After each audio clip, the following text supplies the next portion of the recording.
Good evening, everybody. So I'm making this fast video, well, maybe not fast, about what it's like to own multiple vehicles. Okay, um, I got currently 8. I got 5 Mustangs, 2 trucks, and that Edge. I'm getting a Suburban tomorrow. Well, let me put to you like this. Basically, one car got crashed. Okay, so pretty much it's cool. You can come out to your fleet and grab whatever you want and go and drive it if everything's good to go. But maintenance, insurance, cost of ownership is expensive. So if you're thinking about having a fleet like some of us do, make sure you can afford to maintain them, fix them, and then cost of everything else. So I'm going to go 1-to-1 of every vehicle and just kind of show you guys what the issues with them are and what's going on right now. This is the 3-valve, okay? This is the car that 09 GT that got wrecked at the track last year. It's a full restoration project. Thing is just fucking mangled. Frame rails all bent everywhere in this car. The whole thing's bent up and fucked. So this is the whole project in itself. So this will no longer be going on the road anytime soon. Then we got the Grey Goose. Okay, now this was a car that was bought as a project car that needs an engine yet, which I was focusing my attention on this, and then this needs more work than I can do right now, so I just left it sit. Okay. Then we got the Green Giant. Okay, this was fine. Tire's flat, but it's been on and off. But anyway, was fine. Drove it home one day and the fucking clutch went out. I think it's a clutch master. I'm hoping it is. So now, like, all right, fuck it. We'll put this up here. So down this thing. So I go to the brown truck, fix it up a little bit, did some work to it, got it running, got the glow plugs fixed on it. Driving it around is great. Awesome. There's no problem. I figured, okay, well, I got this. I got the Mach 1 and the 2-valve. I'm like, cool.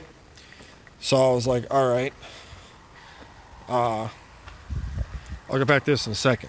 But by having those vehicles all up and running, I'm like, okay, this will be a good time to fix the red car. So I get the red car all done and fix the exhaust, fix the headers, get this whole thing done. So as I'm working on the red car, this whole back part here is all fucking rusted. So all that's all rusty.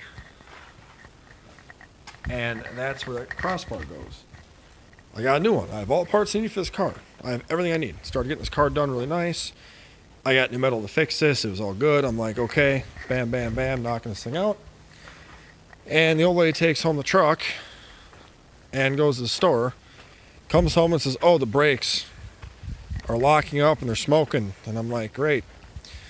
So I pulled in the garage, in the shop, whatever. And sure enough, they're locking up.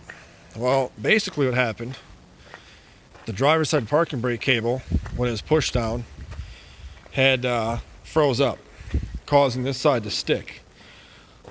And driving it at 60 miles an hour with the parking brake on one side on, she was smoking. So it wasted the shoes. Other side was okay. I'm like, all right, well, I can get this done quickly. I will do the brakes on it, get it knocked out. Bam, bam, bam. So I jack it up, get the drums off, go to AutoZone, warranty out the shoes. Then I'm like, you know what? While I'm here, I had already ordered clutch packs to fix limited slip in here. I'm like, you know what? While I'm in here, I'll do the clutch packs right away, fix the brakes, and then do the wheel seal. That's only a few hour job. I've done it before. Not hard to do. So I get the brakes all apart, get the haul off the other side. I'm like, all right. I pull the cover off the diff, and the shims that go on the side of the carrier backed all the way out. Now they can't fall out because they hit the axle, but that was causing the carrier to go back and forth, causing a bad noise, which I did hear. I'm like, oh, well, let's see what it is. So I'm like, great. So I need to get shims, which I have some, so I'm just like, whatever, no big deal. So I pulled the track lock out, everything else out of the damn thing. This is the open side with the clutch packs. And I was like, spider gears right there. I'm like, all right, whatever. So I put the brakes back there, all done. And then I go put the clutch packs in today.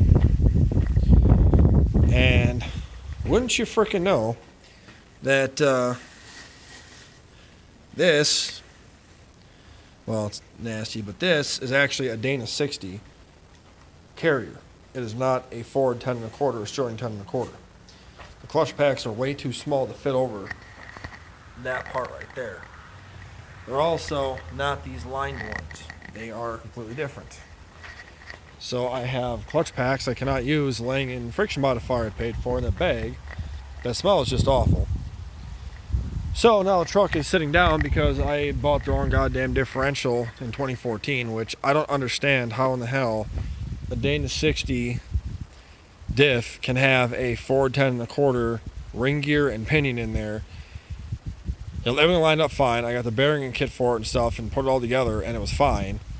But now I'm wondering if that's why the shims fell out, since it's the wrong differential.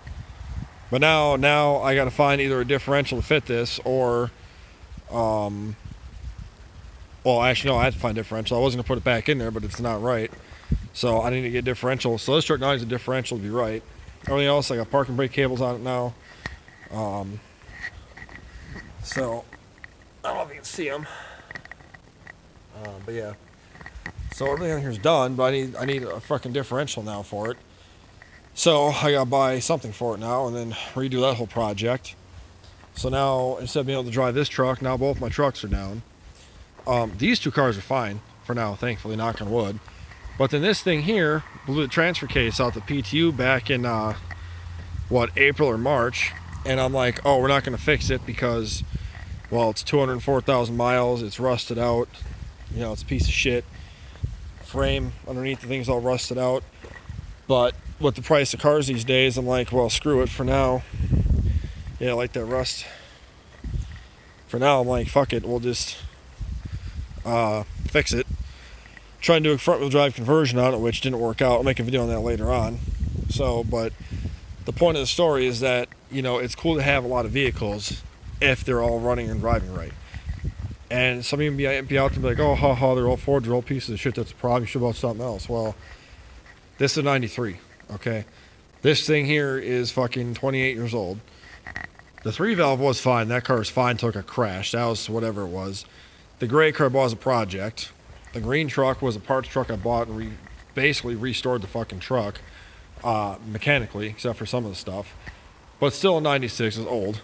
You know, who knows how many miles are on the thing. The blue car I restored to make it run and drive. The Mach 1 has always been a good car.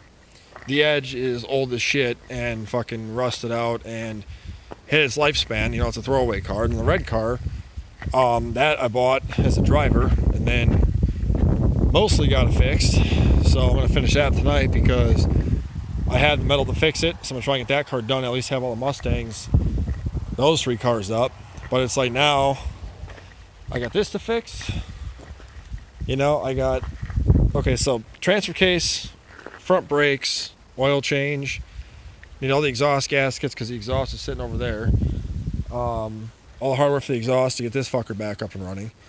And then the red car, I got to put that sheet metal in the back and then the bumper support back on. Then the bumper, and then all the exhaust hangers and the full exhaust and mid-pipe. And then that car's done. This now needs a differential, which I got to try and find one. Which I'm going to buy in just probably the same locker I have in the green truck from this. Because I hate having an open diff, but now it sucks to have a Dana 60 that really I can't do shit with. And then I have clutch packs I can't use.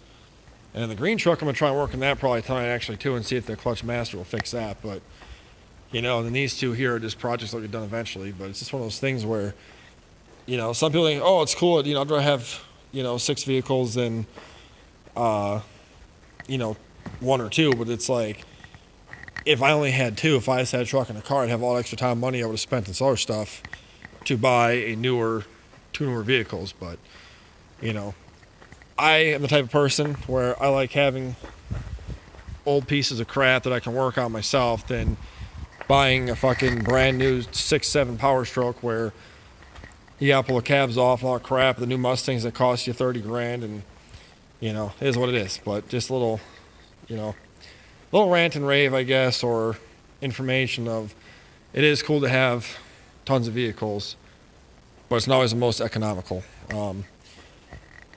This is the rear diff cover I had restored, kind of sanded it down really nice, and then painted it black, and then used some clear coat on it, and I think it turned out pretty nice. So I'm gonna reuse that because, well, I have it. So, but yeah, so that's the video for now. If you want any tips or tricks or anything about owning a fleet of pieces of crap, hit me up. At least got 2 nice cars right there though, so that's nice. But all right, so I'll talk to you guys later. If you're not subscribed, think about it. It'd be cool if you did. If not, whatever. If you like the video, give it a thumbs up. If not, give it a thumbs down or don't. We'll talk to you guys later. Bye.